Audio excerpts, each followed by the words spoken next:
Bashkia Shkodër në bashkëpunim me Bordin e Kullimit ka nisur pastrimin e kanaleve me qëllim parandalimin e përmbytjeve çastinës së rreshjeve. Punimet po zhvillohen në disa zona të njësive administrative ku është evidentuar nevoja më e madhe për ndërhyrje. Shprehet kështu drejtori i Drejtorisë së Planifikimit Strategjik në Bashkinë Shkodër, Bekim Mema. Bashkëpunim shumë i rëndësishëm është ai me Bordin e Kullimit për pastrimin e kanaleve të para, ku edhe aktualisht jemi duke vijuar punën për pastrimin e kanaleve të para në zonën e anës malit.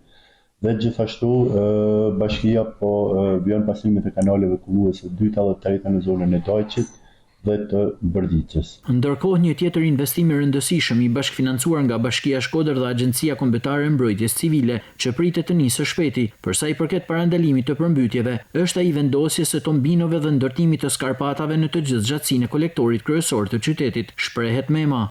Një tjetër investim i rëndësishëm për sa i përket parandalimit të përmbytjeve është investimi që do të fillojë së shpejti për sa i përket ndërtimit të tombinove dhe urave, bokse në kolektorin kryesor të qytetit.